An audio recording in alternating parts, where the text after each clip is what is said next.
तो नमस्कार दोस्तों, मैं दीपक नागर। दीपक इकोनॉमिक्स के इस चैनल पर आप सभी दोस्तों का स्वागत है। दोस्तों, इस चैनल पे मैं डेली डिस्कस करता हूँ डेली इकोनॉमी और आज डेट 30 दिसंबर 2025। दोस्तों, आज एक इम्पोर्टेंट न्यूज़ सामने आई है। न्यूज़ आई है रिगार्डिंग आरबीआई। बेसिकली आरबीआई ने एक बैंकिंग सेक्टर से रिलेटेड एक इम्पोर्टेंट रिपोर्ट दोस्तों रिलीज करी है। सबसे पहले आप न्यूज़ देखें। RBI releases its reports on trend and progress of banking in India 2024-25। Basically एक एनुअल रिपोर्ट आरबीआई ने रिलीज करी है जिसका नाम है trend and progress of banking in India 2024-25। आप सेकंड न्यूज देखें। RBI banking sector resilient in financial year 25। Gross NPA ratio it's multi decade low. Basically उस रिपोर्ट के अंदर में कुछ बातें आई है उसको हम आगे डिस्कस करेंगे, लेकिन ऐसा कहा जा रहा है कि भाई कई सालों में, कई दशकों में दोस्तों, जो एनपीए है ना बैंकों का, वो बहुत कम हो गया है और ये कई दशकों से कम है। आप सबसे पहले देखो इसकी रिपोर्ट का नाम पढ़ो। इम्पोर्टेंट है, याद कर लेना दोस्तों। बैंकिंग सेक्टर की ये सबसे इम्पोर्टेंट न्यूज़ है, सालाना आती है, हर साल आती है। और साल भर में बैंकिंग सेक्टर में क्या-क्या गतिविधियाँ हुई, सब कुछ के बारे में दोस्तों इसमें डिटेल में आता है। बैंकिंग सेक्टर की आज क्या स्थिति है, क्या उसकी फाइनेंशियल कंडीशन है, डिपॉजिट कितना बढ़ा, क्रेडिट क्या था, उसका credit to risk weighted asset क्या था, एनपीए क्या है, सब कुछ के बारे में दोस्तों इस रिपोर्ट में डिटेल में डिस्कस आता है।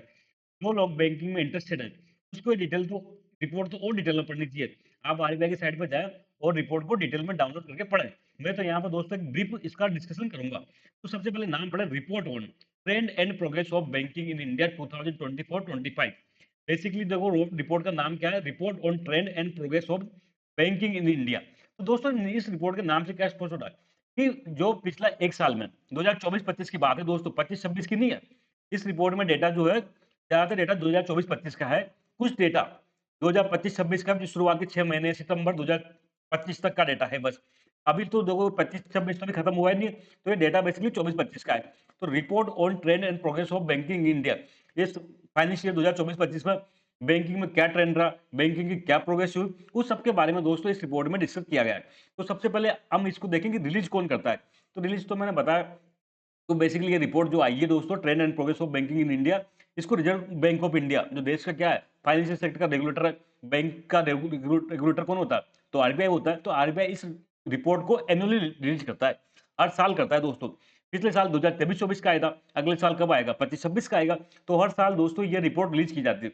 और इस रिपोर्ट की इंपोर्टेंस समझो आप। ये रिपोर्ट केवल आरबीआई की मन मर्जी से नहीं होती कि आरबीआई ने चाहा तो रिलीज कर दी, नहीं तो नहीं किया।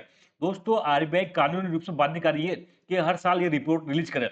आप देखो यहाँ, report is mandatory under section 36 2, जो 36 sub section 2 of the banking regulation act 1949। आप सबको पता है एक इंपॉर्टेंट कानून कौन सा है, बैंकिंग रेगुलेशन एक्ट 1949। जितना भी बैंकिंग का ये चल रहा है, बैंक को लाइसेंस देने का, ये सब पावर कहाँ से आती है? आरबीआई के पास में। तो बैंकिंग रेगुलेशन एक्ट 1949 के तहत आती है। तो इस दोस्तों इस एक्ट का जो सेक्शन है 36(2), ये कंपल्सरी करता है कि आरबीआई के कंधों पे जिम्मेदारी डालता है कि आरबीआई क्या करे, सालाना ऐसी रिपोर्ट जारी करे जिसमें ट्रेंड और प्रोग्रेस बताए बैंकिंग सेक्टर में क्या क्या हुआ। तो दोस्तों इसी जो सेक्शन की पालना में, कंप्लाइंस में मैं कहूँ, तो ये आरबीआई ने ये रिपोर्ट रिलीज करी है दोस्तों। अब इस रिपोर्ट में क्या क्या बात है दोस्तों, इस रिपोर्ट में ओवरऑल बैंकिंग की स्थिति बहुत अच्छी बताई है। ओवरऑल क्या किया गया कि बैंकिंग की स्थिति बहुत अच्छी है। मैं फिर रिपोर्ट कर दूं दोस्तों, ये जो रिपोर्ट है 2024-25 की है। इट मींस 31 मार्च 2024 से 30 मार्च, सॉरी 1 अप्रैल 2024 से 31 मार्च 2025 तक की रिपोर्ट है। कुछ-कुछ डेटा इसमें दोस्तों सितंबर 2025 तक का भी दिया गया है। लेकिन जनरली ये रिपोर्ट पूरा 1 साल को कवर करती है। इस रिपोर्ट में दोस्तों ओवरऑल बैंकिंग सेक्टर के परफॉर्मेंस को बहुत अच्छा बताया गया है। The report presents the performance of banking sector including commercial bank. देखो इस रिपोर्ट में क्या करते हैं, बेसिकली क्या दिखाते हैं, तो इस बैंकिंग सेक्टर की क्या परफॉर्मेंस रही है, इसमें कमर्शियल बैंक की क्या परफॉर्मेंस रही है, कोऑपरेटिव बैंक की क्या परफॉर्मेंस रही है, एंड इवन जो नॉन बैंकिंग फाइनेंस कंपनी होती है एनबीएफसी। एनबीएफसी भी आप सबको पता है बैंक की तरह ही काम करती है, लेकिन बैंक नहीं होती, वो भी लोन वगैरह देती है, लेकिन कुछ अंतर होता है। तो इन सब ने क्या क्या परफॉर्मेंस दी 2024-25 में, और 2025-26 का भी कुछ डेटा मैंने बताया अभी तक का, लगभग सितंबर 2025 तक का भी डेटा है। तो ये रिपोर्ट ओवरऑल क्या करती है कि देश में बैंकिंग सेक्टर की परफॉर्मेंस कैसी रही। बैंक में सब आ गया, कमर्शियल बैंक भी आ गई, कोऑपरेटिव बैंक भी आ गई, और even non banking finance company NBFC भी रिपोर्ट दिखाती है कि 2024-25 में और 2025-26 का सितंबर तक इसमें बैंकिंग क्या परफॉर्मेंस रही, उस सब के बारे में दोस्तों ये रिपोर्ट शो करती है। इस रिपोर्ट में दोस्तों ओवरऑल इंडिया के बैंकिंग सिस्टम को बहुत अच्छा बताया गया। जो की फाइंडिंग अगर हम देखें इस रिपोर्ट की क्या है, तो ओवरऑल इस रिपोर्ट का ये मानना है कि भारत में जो बैंकिंग सेक्टर है उसका ओवरऑल परफॉर्मेंस अच्छी रही है। India banking sector remain resilient during 24-25। जो फाइनेंशियल 2024-25 था उसमें भारत का बैंकिंग सेक्टर रेजिलिएंट रहा, मजबूत रहा, अच्छा परफॉर्मेंस किया, supported by double digit growth of deposit and credit.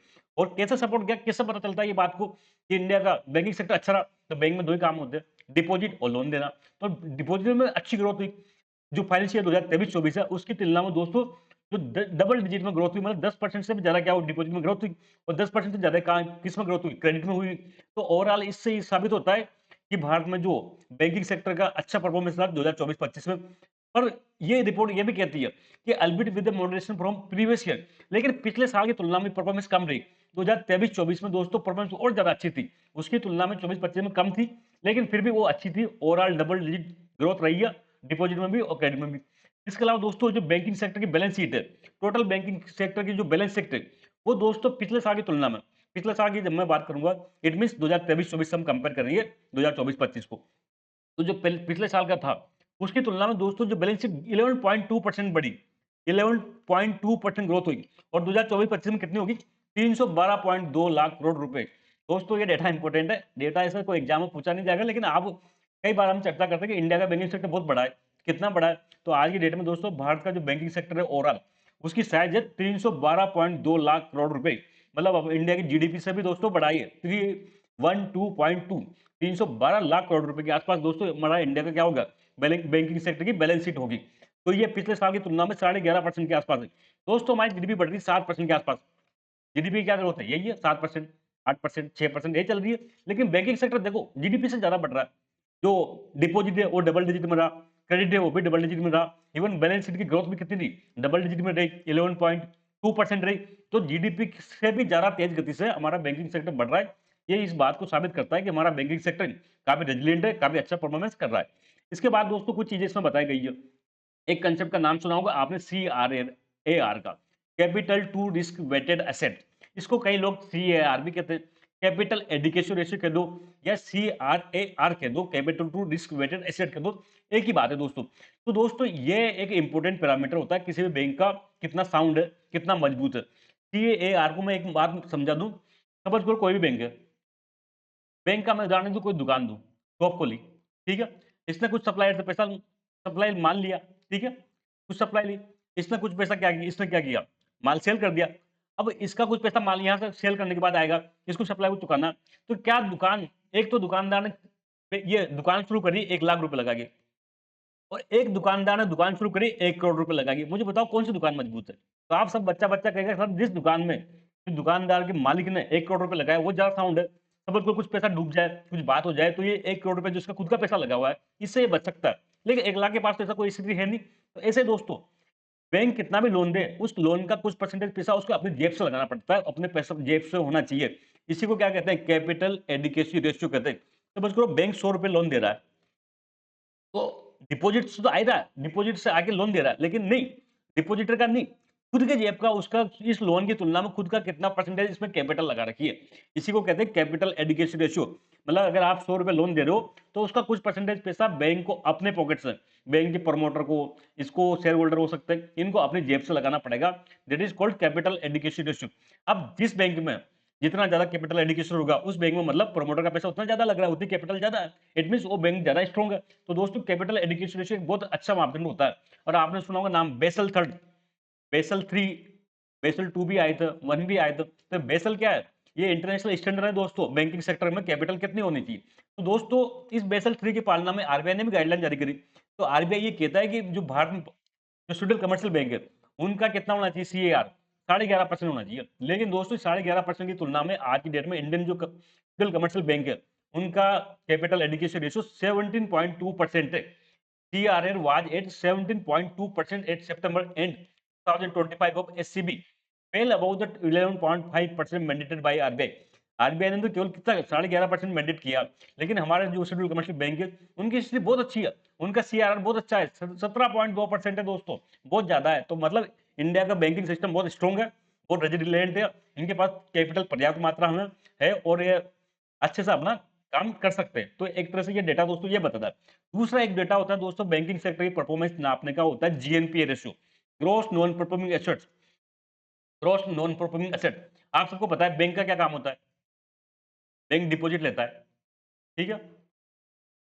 Suppose करो 100 रुपए डिपॉजिट लिया, अब 1 मिनट के लिए मान लो 100 रुपए लोन दे दिया, लेकिन सारा लोन क्या वापस आता है क्या? बैंक लोन देता है तो कुछ लोग तो माल्या होते हैं ना, विजय माल्या टाइप के होते हैं, नीरव मोदी टाइप के भी होते हैं, जो बैंक का पैसा खा जाते हैं। तो इस 100 रुपए जो लोन दिया, इसका जितना परसेंट पैसा दोस्तों वापस नहीं आता, उसको कहते हैं एनपीए, नॉन परफॉर्मिंग एसेट कहते हैं। नॉन परफॉर्मिंग एसेट कुछ नहीं है, बैंक जो लोन दे, उसका कुछ राशि वापस नहीं आती, कुछ खा जाते हैं बैंक के पैसे, उसी को एनपीए कहते हैं। अब ये बताओ, एनपीए रेशियो जितना ज़्यादा हाई होगा, उतना बैंक की स्थिति खराब होगी, बुरी होगी? खराब होगी, अच्छी होगी? तो आप सब कुछ जानोगे, जितना ज़्यादा एनपीए होगा, उतना बैंक की स्थिति उतने बैंक की स्थिति बुरी होती जाएगी। तो बैंक क्या चाहेगा कि बैंक चाहेगा हमेशा उसका एनपीए रेशियो बहुत कम हो। देखो, लोन देना ऐसी परंपरा है, इसमें एनपीए तो होगा। कितना बैंक प्रयास कर ले कि मेरा एक भी रुपया नहीं डूबे, ऐसा संभव नहीं है। कुछ तो होगा, लेकिन कम से कम हो। तो ये दोस्तों, ये रिपोर्ट ये कह रही है कि भारत में जो एनपीए रेशियो बैंकों का, वो पिछले कई दशकों का सर्वश्रेष्ठ रहा है। आप देखें न्यूज़, जो बेसिकली ये रिपोर्ट कहती है कि जो जीएनपी रेशियो है, वो क्या कर दिखाता है कि ये दिखाता है कि जो एसेट क्वालिटी है वो स्ट्रेंथन हुई है फर्दर। भारत में जो लोन दिए हैं, लोन को क्या कहते हैं? एसेट कहते हैं। बैंक के लिए क्या होता है? एसेट होता है। जो बैंक के लोन की क्वालिटी है वो मजबूत हुई है। अब ये किससे पता चलता है? ये पता चलता है कि GNPA ratio, gross non performing asset है, वो कम हुआ है। जो GNPA ratio declining to a multi decadal low of 2.1% at end September 2025। सितंबर 2025 के अंत में दोस्तों, जो जीएनपीए रेशियो है वो 2.1% रहेगा केवल। कितना? 2.1%, जो बहुत ही कम है। एक जमाने में 2008-10 के टाइम पे दोस्तों, इंडिया का जो जीएनपी रेशियो 10%, 8% भी हुआ करता था। तो आज की डेट में तो ये बहुत कम है, 2.1% तो मैनेजेबल है दोस्तों। तो इसका मतलब बैंकों की स्थिति बहुत अच्छी हुई है। और नेट एनपीए तो दोस्तों केवल 0.5% रह गया। देखो, नॉन नेट एनपीए का मतलब होता है, जब लोन देता है बैंक, कुछ एनपीए हो जाता है, तो एनपीए के बदले में क्या करता है? कुछ अपनी जेब से प्रोविजनिंग कर देता है, सेफ पैसा रख देता है। तो अगर उस जीएनपीएम से वो प्रोविजनिंग को हटा देते हैं, तो उसको कहते हैं नेट एनपीए। तो नेट एनपीए तो 0.5% ही है। इट मीन्स बैंकों की जो एसेट क्वालिटी है, जो लोन देने की क्वालिटी है, वो सुधर रही है। बैंक अच्छे लोगों को लोन दे रहे हैं, और जो लोन दिया जा रहा है, उसका टाइम पर पैसा लौट रहा है। इससे इस बात को साबित होता है दोस्तों। इसके अलावा दोस्तों, एक और इसमें दिखाया गया नेट प्रॉफिट।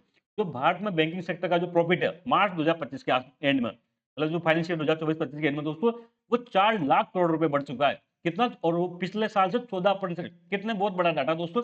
लगभग 2023-24 से 15% ग्रोथ हुई है प्रॉफिट में, और 4 लाख करोड़ के आसपास इंडियन बैंकिंग सेक्टर का आज की डेट में प्रॉफिट है। एक बहुत बड़ा आंकड़ा है दोस्तों। इंडियन को बैंकिंग सेक्टर कितना 4 लाख करोड़ रुपए के प्रॉफिट में है, ऐसा मैं नहीं कह रहा, ऐसा ये आरबीआई की रिपोर्ट कह रही है। लेकिन दोस्तों, इस रिपोर्ट में कुछ चिंताएं भी जताई गई है।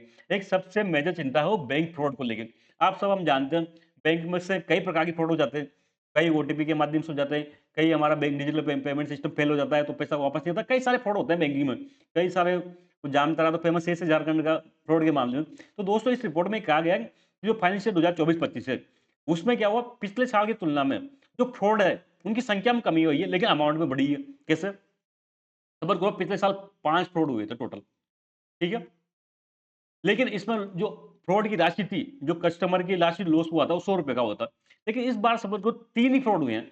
तो फ्रॉड की संख्या में कम हुआ है, लेकिन राशि कितनी बढ़ गई? 200 उड़ गई। तो ये रिपोर्ट कहती है कि पिछले साल की तुलना में जो नंबर ऑफ फ्रॉड है, वो तो डिक्लाइन हुए हैं, लेकिन फ्रॉड की अमाउंट बढ़ी है। इट मीन्स बड़े-बड़े फ्रॉड हुए हैं। तो ये बैंकिंग सेक्टर के लिए बहुत चिंताजनक बात है दोस्तों। आप न्यूज़ पढ़ें, देखो, during financial year 2024-25 size of banks frauds seen rising, those cases on a decline. Case, number of case जो फ्रॉड के हैं वो डिक्लाइन हुए हैं, लेकिन उसकी साइज लोन जो अमाउंट है वो बढ़ी है। मैं इसको डेटा के माध्यम से बताऊंगा। तो 2024-25 में दोस्तों टोटल नंबर ऑफ फ्रॉड कितने हुए? 23,869 हुए हैं। 23,879 टोटल फ्रॉड हुए हैं फाइनेंशियल 2024-25। जो पिछले साल 2023-24 में कितने थे? 36,052 थे दोस्तों। इट मीन काफी कमी आई है, टोटल नंबर ऑफ फ्रॉड में कमी आई है दोस्तों। 36,000 से कितना रह गया? 23,000 रह गया, लेकिन अमाउंट बढ़ी है। Amount involved in frauds increase to 34,731 crore from 11,261 crore. पिछले साल फ्रॉड की संख्या थी 36,000, और अमाउंट थी 11,261 करोड़ रुपए। लेकिन दोस्तों, इस बार फ्रॉड की संख्या में कमी आई, घट के कितना लग गया? 23,879 रह गया, लेकिन अमाउंट बढ़ी है, 34,771 करोड़ रुपए हो गया। इट मीन बड़े बड़े फ्रॉड होते हैं, बड़ी अमाउंट के फ्रॉड होते हैं दोस्तों। ये पूरी न्यूज थी। आई होप आप सबको समझ में आएगी। हम जल्दी मिलेंगे दोस्तों, तब तक थैंक यू। जय हिंद दोस्तों।